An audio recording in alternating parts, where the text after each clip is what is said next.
महांगार आज महांगार नागरिक मानकर विजय होती 2 मास है नागरिक माने निष्पत्ति नहीं महांगार जनसाधारण माने निष्पत्ति नहीं स्वाभिमान महांगा गठन करने मत से निष्पत्ति क्रमे मुझे प्रार्थी होती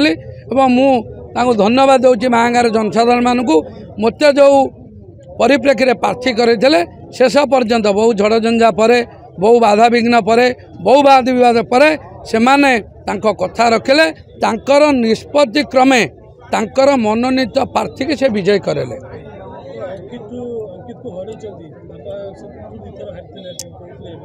मुझे किसी खुशी नुह बापा डर देली बापा घर देले खुशी ना ठीक बेले खसीगला मुझे तो कौन करी सरकार योजना लोक पाखे पहुँच आम को भगवान आमर कम है स्वाधीन भारतर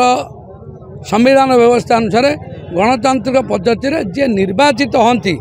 सरकार योजना लोक पाखे पहुँचा आमर गोटे कम हम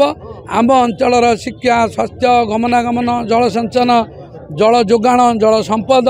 ग्राम उन्नयन रास्ता घाट ये योजनाटा आम जार असुविधा अच्छी सरकार पाखे उपस्थापन करूँ सरकार योजना निरपेक्ष भाव में उचित भाव में बिना लांचरे निस्वार्थ भाव में प्रति व्यक्ति पाखे पहुँचो बीजेडी भी थी पूर्व बीजेडी थे किसी असुविधा नहीं महांगार जनसाधारण जो जहाँ निष्पत्ति नहीं मुझे सी जहाँ कहे मोर कोई दल ना कौ नेता ना।